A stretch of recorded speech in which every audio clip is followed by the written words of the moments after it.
Assalamualaikum warahmatullahi wabarakatuh. Selamat berjumpa lagi di channel Jas Merah.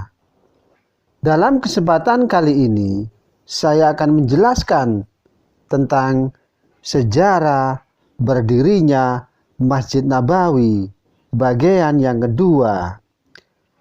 Bahwa pada saat pembangunan masjid sangat diperlukan oleh Nabi Muhammad Sallallahu Alaihi Wasallam untuk berkhutbah.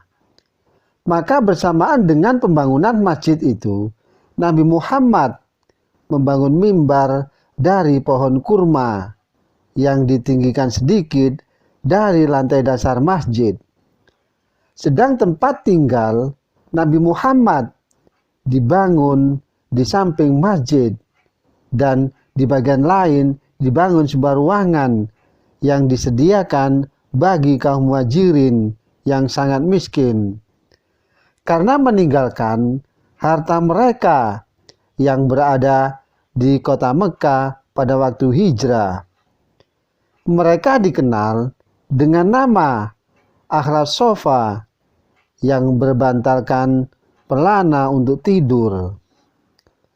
Dan setelah kembali dari perang Khaybar pada tahun 7 Hijriah, Nabi Muhammad SAW langsung memberi perintah untuk memperluas Masjid Nabawi ke arah timur dan ke arah barat, serta ke arah utara.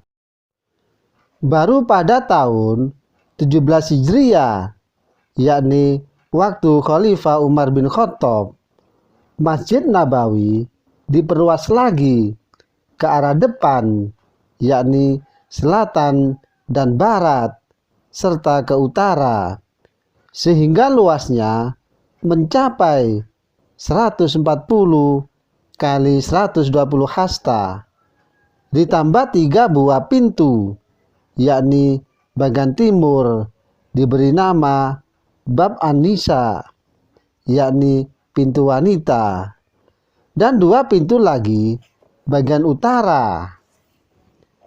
Pada masa Khalifah Utsman bin Affan terjadi lagi perbaikan Masjid Nabawi. Semua tiang yang semula pohon kurma diganti dengan batu dan atapnya diganti dengan sirap serta serambinya diperluas.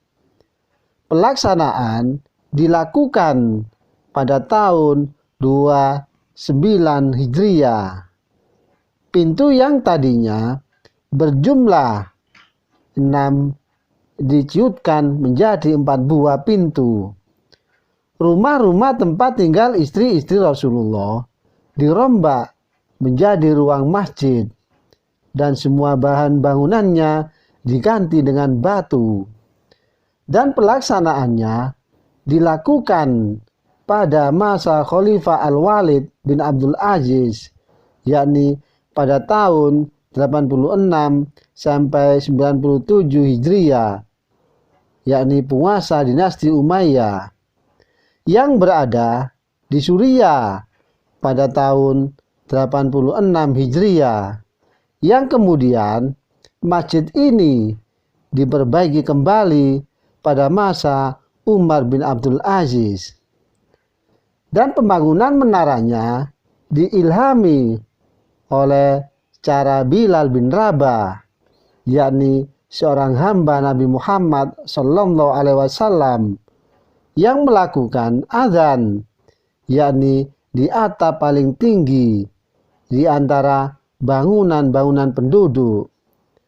Bahwa mihrab atau tempat imam memimpin sholat berjamaah dibangun oleh Qura bin Syarek, seorang insinyur pegawai Bani Umayyah.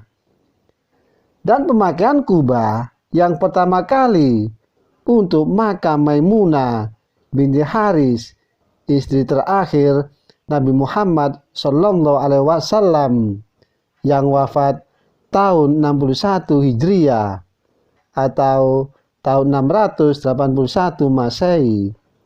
Dari sinilah model Kubah berikutnya dibangun seperti kubah yang sangat besar yang kita lihat sekarang ini, yakni sejajar di bawahnya terletak makam Nabi Muhammad Sallallahu Alaihi Wasallam dan juga makam Abu Bakar As-Siddiq serta Umar bin Khattab. Demikianlah kisah sejarah berdirinya Masjid Nabawi bagian yang kedua.